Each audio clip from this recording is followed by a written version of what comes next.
Assalamualaikum warahmatullahi wabarakatuh. Kami dari kelompok 3 ingin mempresentasikan materi Al-Quran Hadis, yaitu Quran Surat An-Nahl ayat 125. Selanjutnya yaitu daftar isi yang akan kami bawakan, yaitu 1. Bunyi dan terjemahan, 2. Tafsiran, 3. Kandungan ayat, dan 4. Metode pendidikan. 1. Bunyi dan terjemahan. Bismillahirrahmanirrahim.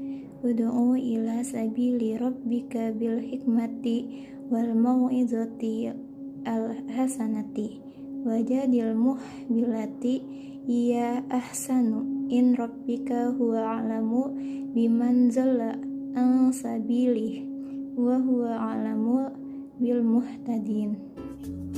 Artinya, serulah manusia kepada jalan Tuhanmu dengan hikmah dan pelajaran yang baik, dan bantahlah mereka dengan cara yang baik. Sesungguhnya Tuhanmu dialah yang lebih mengetahui tentang siapa yang tersesat dari jalannya, dan dialah yang lebih mengetahui orang-orang yang mendapat petunjuk. Quran Surat An-Nahl ayat 125. 2. Tafsiran. Serulah wahai Rasul olehmu dan orang-orang yang menyakitimu kepada agama Tuhanmu dan jalannya yang lurus, dengan cara bijaksana yang telah Allah wahyukan kepadamu di dalam Al-Quran dan Sunnah. Dan bicaralah kepada manusia dengan metode yang sesuai dengan mereka, dan nasihati mereka dengan baik-baik yang akan mendorong mereka menyukai kebaikan dan menjauhkan.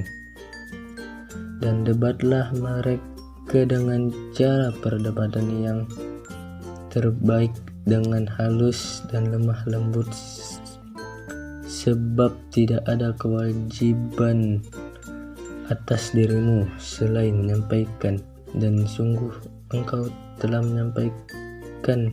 Adapun hidayah bagi mereka terserah kepada Allah semata. Dia lebih tahu siapa saja yang sesat dari jalannya, dan dia lebih tahu orang-orang yang akan mendapatkan hidayah. 3. Kandungan ayat. Allah memerintahkan Rasulullah untuk berdakwah menyeru manusia kepada agamanya. Kewajiban berdakwah ini juga berlaku bagi umat Islam. Ayat ini menjelaskan 3 metode dakwah, yakni hikmah, mau'izah hasanah atau pengajaran yang baik, dan jidal, debat dengan cara yang baik. Allah hanya mewajibkan dakwah, sedangkan apakah seseorang mendapat hidayah atau tidak adalah urusan Allah, bukan kewajiban seorang dai. Allah Maha mengetahui siapa yang sesat dari jalannya dan siapa yang mendapat petunjuk. Dia Maha mengetahui siapa yang mau menolak dakwah dan siapa yang mau menerimanya. Ayat ini menenangkan Rasulullah dan para dai agar tidak sedih dan kecewa jika ada orang yang menolak dakwah. Keempat, yaitu metode pendidikan dari berbagai aspek yang terkandung dalam surat An-Nahl ayat 125. Hasil penelitian yang penulis ditemukan tentang metode pendidikan Islam yang terkandung dalam surat An-Nahl ayat 125 sebagai berikut, yaitu yang pertama, metode bil hikmah, artinya bin nas wal aqli, dalam kurung menggunakan nas dan akal.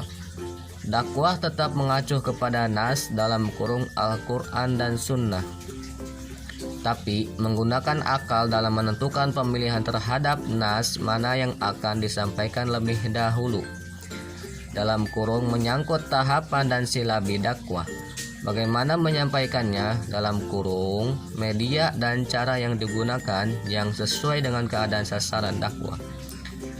Dan yang kedua yaitu metode mau'izah hasanah, yaitu berdakwah dengan nasihat-nasihat yang baik yang diungkapkan dengan bahasa yang mudah dipahami masyarakat dan berdasarkan realitas kehidupan masyarakat, yang dikemas dalam bahasa yang santun dan menyentuh hati masyarakat. Dan yang ketiga yaitu metode berdebat. Metode berdebat yaitu berdakwah dengan cara berdebat. Ini dilakukan terutama bagi kalangan intelektual atau orang-orang terdidik yang berpikiran logis.